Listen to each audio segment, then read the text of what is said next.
So what's up? Kumusta? Ayos ba tayo dyan? So nandito tayo ngayon sa may Mitsukushi Laredale branch para sa update natin.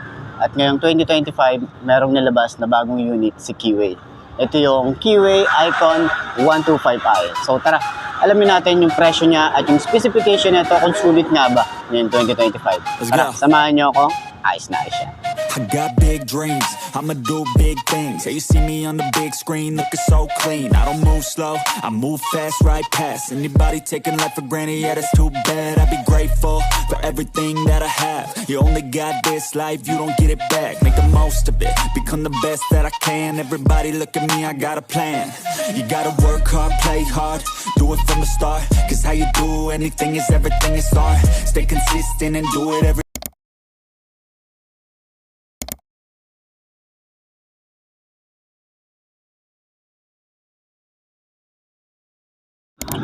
So ayun na nga mga best, no? Sa lahat ng mga nagtatanong magkano nga ba ang ganitong motorcycle, ito ay nagkakahalaga ng 69,900 kapag kinuha nyo ng cash. At syempre available sila sa installment. Papakita ko na lang din dyan sa screen nyo kung magkano nga ba ang kanilang months, or ayan, nakalagay naman dyan sa screen nyo para at least meron kayong idea magkano nga ba ang ganitong motorcycle kapag cash and installment. So meron din yung rebate kung merong available na nakalagay dyan. Okay, so para naman doon sa mga nakagamit na ng ganitong motorcycle, baka pwede nyong i-share dyan sa comment section ano nga ba yung mga naging experience nyo sa motorcycle na to, para at least doon sa mga gustong bumili ng ganitong bagong motorcycle na to, meron na silang idea para doon talaga sa mga legit na owner na to. So ayun, sa tingin nyo sulit nga bang presyo niya ngayong 2025? Comment nyo naman yan. Ayos yan, di ba? Don't let fatigue get in your way. Cause 10% of something is better than nothing. You better do something if you wanna be something. I can feel my stomach rumbling, I'm hungry. Big things coming, I ain't bluffing. Yeah. No, I don't wanna stay the same, yeah. So I keep pushing through the pain, yeah. That's the only way to make a change, yeah. So I fight every day and train, yeah. It'll all be worth it. One day it'll all be worth it. So I keep pushing through the pain, yeah. That's the only way to make a change, yeah. I've had enough, I'm making my own luck. Adrenaline, my drug, I'm sick of feeling stuck. I got this, will not quit to the top, I promise. Cause I've had enough. So yun nga mga best, no, nakita na rin natin itong Keyway Icon 125i. Ito yung nakakiles na. Okay, nakakiles na. And then meron pa siyang naka fuel injection na rin sa 125cc. And then sa wakas naglabas na rin ng bagong motorcycle.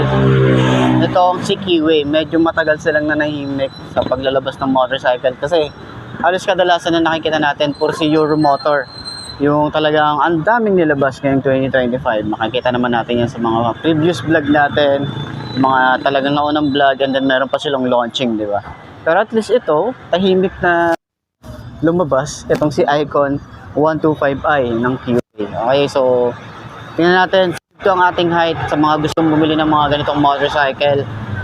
May reference na kayo. Okay, at marami na rin nagtatanong at marami na rin naghahanap na itong motorcycle na to. Ngayon available sila rito sa may Mitsukushi Laredale branch. Okay, so tingnan natin. Okay, kapag naka side stand, okay naman siya yung pagkaka side stand niya. Pero ang napansin ko rito, medyo maliit yung ating ulo, o yung parang alam mo yung tension.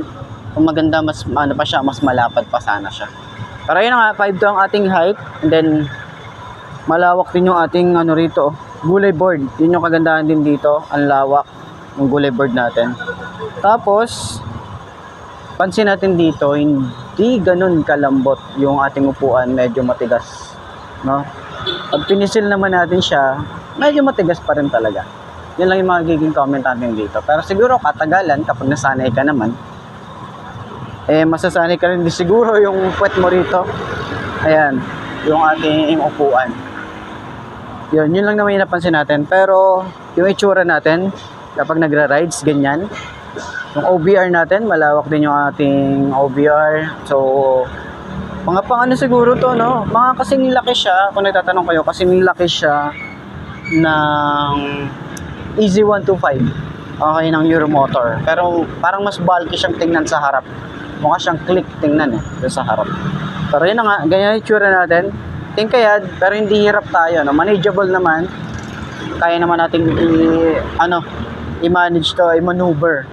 So, yung turning radius niya, malawak din naman. Okay, yung shock niya sa harap, maganda rin. Ayan. Okay din, malambot. Sa likod, yan, kaya nahumusga. Medyo matigas. Yan, yung itsura natin dito. So, at least ngayong 2025, nakita na rin natin itong Icon 125, no? So, marami din talaga naghahanap na ito. Eh, maganda talaga. Maganda yung itsura niya sa personal. Nalalakihan ako sa kanya. Para siyang kamukha din ng yung sa Honda. Nakalimutan ko yung pangalan. Pero ganun siya ka-bulky.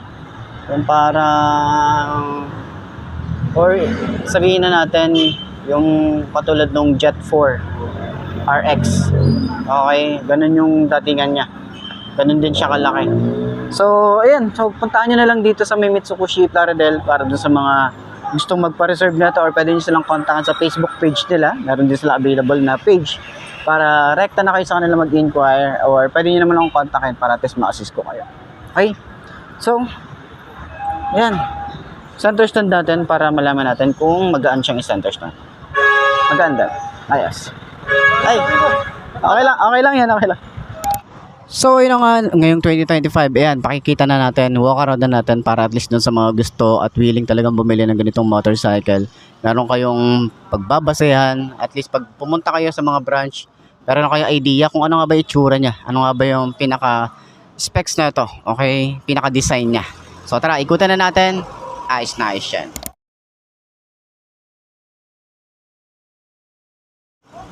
So, yun nga, sa front view, kita natin dito para siyang merong palong, no? Or ano ng manok, alam mo yan. May design siya dito na maliit na windshield. So, pwede siguro kayong maglagay pa ng mas malawak or alam niyo yan, parang merong extension ng mga binibili tapos meron siyang lagayan ng side mirror. Parang pwede nyo siyang i-custom. Ayan, ito, ano to, screen to. Pwede nyo tanggalin. And then yung design dito, may matte finish and then may glossy. Ayan yung pinaka-design niya. Ganda rin ng design, di ba? Pagbaba, meron tayong keyway ng logo. Ito naman parang magaspang or matte. Ayan. Dito yung itsura ng ating design niya rito. No, yung design niya dito talagang bulky eh. Ayun no, hindi siya mukhang 125cc. Para siyang mga 150cc yung datingan niya. Meron tayong decals dito na gold and yung icon na 125i. Daytime running light, signal light niya. And then, napansin natin dito, yung kanyang ilaw or yung headlight niya is parang katulad ng Samurai 155i. Ganun yung datingan niya. Medyo pinaliit lang talaga siya. Okay, medyo ganun yung datingan niya para sa akin. Para sa akin lang naman. Para siyang Aerox din kung titingnan. Tapos meron siyang mga pa-sharp na design dito. Meron din ganyan. Yung kanyang fender, flexible din. Tsaka meron siyang mga glitter effect. Kaya dito natin tinapat sa medyo mainit. Kasi may ganong effect siya. Okay? So, naka-telescopic fork tayo rito. Meron tayong single disc brake, wavy design, and then meron tayong single pad caliper. And then, kulay gold na yung kanyang mugs. Ayan. Ganda na rin, ano? And meron tayo ritong size na 80 by 90 by 14. And then, tubeless na rin yung kanyang tires. And then, cordial yung kanyang brand. Ayan. So, dito naman sa side, ayan yung mugs niya. Kita nyo ba yan? Ganyan din kaganda. Tapos sa side naman, ito naman yung datingan ng ating decals dito. Meron siyang white and gold. Yun din pala dito rin sa side. White and gold din. Ito may keyway tayo rito and then yung logo ng keyway. 125. Automatic nakalagay dito. Then kulay gold and white din. Ayan. So gulay board. Malaki din oh. Malawak din tsaka hindi siya masyadong madulas. Meron siyang mga design na ganyan. And nandito yung ating battery. Ayan yung ating lagay ng battery. Okay? So, ganyan ang datingan niya. So, sa side naman or dito sa ilalim, meron din tayong open part para sa hangin. Okay? Para yung air intake niya, papasok lang dyan. Then, meron tayo ritong foot pegs. Ito metal. Yan, pure metal siya. Wala siyang rubber nakasama or ano. Yan, medyo manipis lang din yung kanyang metal dito. Pero good siya, matibay yan, okay? So, dito naman sa side ng ating decals, ayan, maganda yung datingan niya, sporty looking din eh. May icon tayo rito in the 125i, tapos may design na ganyan. Okay? So, naka-air-cooled din ang isang to. Ayan. Tapos yung tambuchi niya medyo maliit or payat lang. Tapos ito yung itsura. Meron tayong cover na plastic, flexible. Meron tayong tar hugger.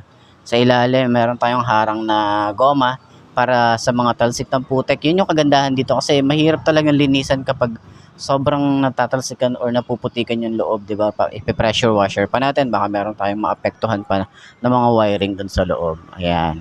So, naka-drum brake dito sa likod at yung size dito sa likod is 90 by 90 by 14. Naka-tubeless na rin and then cordial din yung kanyang brand. Ayan. So, ito pa isa sa mga kagandahan dito sa bagong Icon 125i. Meron na siyang bracket para sa ating top box. Yan yung ating napansin dito. Binigay na ni Keyway. Hindi na kayo magpapasadya. Di ba? Mahal din yung mga ganitong bracket. Di ba? So, ayan. Matibay na rin to. So, top box na lang yung kailangan nyo. And, ang napansin ko rin dito, ang napakaganda nung kanilang taillight. Para siyang mga pang ADB style. Pag ganyan, no? Di ba? Nailagay nila sa 125. Di ba? Pinaka taillight nila. Yung signal light nila, LED rin. Hindi siya masyadong flexible, pero ingat tayo rito sa mga parking. Pag pinapark natin to medyo mahaba kasi siya. Okay, pero maganda yung design nyo. May plate light na rin tayo, reflector, lagayan ng plate, and then reflector din side by side. Tapos yung fender natin dito. And dito naman sa side, naka monoshock tayo rito or single shock. Hindi siya adjustable. Meron tayong panggilid na may kickstart. Okay, bibihira na rin tayo. Bibihira na din tayo makakita ng motorcycle na fuel injection tapos naka-kickstart, 'di ba? Alas karamihan ngayon wala nang kickstart eh. Yan. Tapos ito pa rin yung panggilid niya, parang yung sa Icon 110. Ganon din yung design niya. At may keyway din dito na naka-engrave. Ayan. So napansin lang din natin dito, naka Euro 3. Ayan, kasi medyo hindi ko alam kung pag fuel injection ba is naka Euro 4 na or talagang merong Euro 3 pa rin. Ayan. Ano pa rin naman yan? Eco-friendly pa rin yan. Matipid pa rin sa gas yan. Okay. So wala rin tayo ritong side stand kill switch para dun sa mga nagtatanong. Ayan. Sa upuan, ayan, hindi siya ganun kalambot. Hindi rin siya, medyo natitigasan ako pero may mga stitches siya rito. Tapos parang two-tone. Stitches din siya dito. Ayan. Sa compartment, meron tayong helmet hook. Tapos at least meron tayong lagayan ng ating mga gamit. Kahit pa paano meron tayong mapaglalagyan. So, ayan. Kagandahan nga din talaga is meron tayong bracket dito para dun sa mga gamit natin or maglalagay tayo ng top box. Napakalinis lang din ng itsura ng ating gas tank dito. Okay? So, dito naman sa upuan niya, pwede tayo maglagay dito ng bag or mga basic tools. Yan, pwede nating ipet dito. So, sa panel gauge, naka fully digital tayo rito. Hindi ko makita yung rito mga icon. Hindi ko siya makita. Pero ganyan ang tsura niya. Tapos meron siyang set and mode. Sa switches niya, ordinary plastic na ginagamit ni Keyway. Pero maganda yung paint job. Yun yung masasabi natin dito. Meron tayong kill switch. Ito, electric starter. So, naka-automatic on na itong motorcycle na ito kapag nag-engine start tayo. Lever natin dito, malapad. Ayan, smooth lang din. Yung ating grip, makapit din. Tapos yung throttle niya, mababaw. Dito naman sa side, meron nga pala tayong Keyway na logo dito. Dito naman sa side, yung ating rear brake pedal. Meron din siyang brake lock. Meron din pala tong brake lock. Ayan, Ayan, may brake lock din pala to. Ganito nga lang itsura niya. Medyo di lang ako familiar sa brake lock niya. Pero may brake lock siya, hindi siya masyadong halata. Okay. So dito naman sa side, meron tayong high and low. May flasher na rin yan. May hazard na rin tayo rito. Signal light. Ayan. Hazard switch. Tapos busina. Dito naman sa baba, meron tayong USB charging port. Dalawa yan. Yung type C, tsaka ordinary na USB. So, pwede tayo mag-charge ng sabay. Ayan. Tapos, nakaganyan siya, oh. Diba? Bumabalik siya. Kaya na-worries tayo kung may, mababasa ba siya o hindi kasi medyo tago naman. And yung ating side pocket. Ito, meron tayo isa rito. And dito naman, makikita natin yung ating ignition. Doon tayo sa kabila. Yung ignition natin dito ay keyless na din. Ayan. Keyless na din. Tapos meron tayong secret key dito. Hindi ko lang nakita yung remote niya kung ano itsura. Pero ayan. Para din siyang Samurai 155i. So halos lahat ng mga motorcycle ni Mitsubishi may karamihan may mga ganito na secret key. Ayan. So kapag hindi gumana or nalobat yung ating battery or remote, magagamit pa rin natin yung motorcycle. Ayan. Yung seat dito rin binubuksan.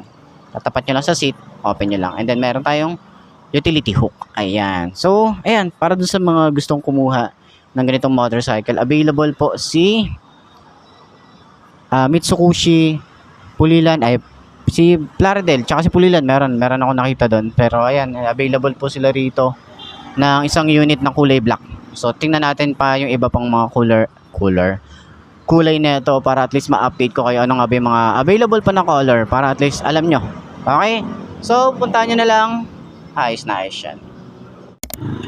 So ayun na nga mga best, no? Ito na ba ang motor na babagi sa'yo? Kung ito na nga ay markahan mo na at mag-subscribe ka na sa aking YouTube channel. I-click mo na rin yung notification bell para updated ka sa lahat ng videos na upload natin. Dito araw-araw sila laging tatandaan, wala sa brand ng motor ang itatagal niyan. Kung di na sa pag-aalaga mo yan, tatagal yan, ayos na ayos yan. So kita na lang ulit tayo bukas. I'm Mark D. Ciao. Maraming salamat sa inyo. Babush.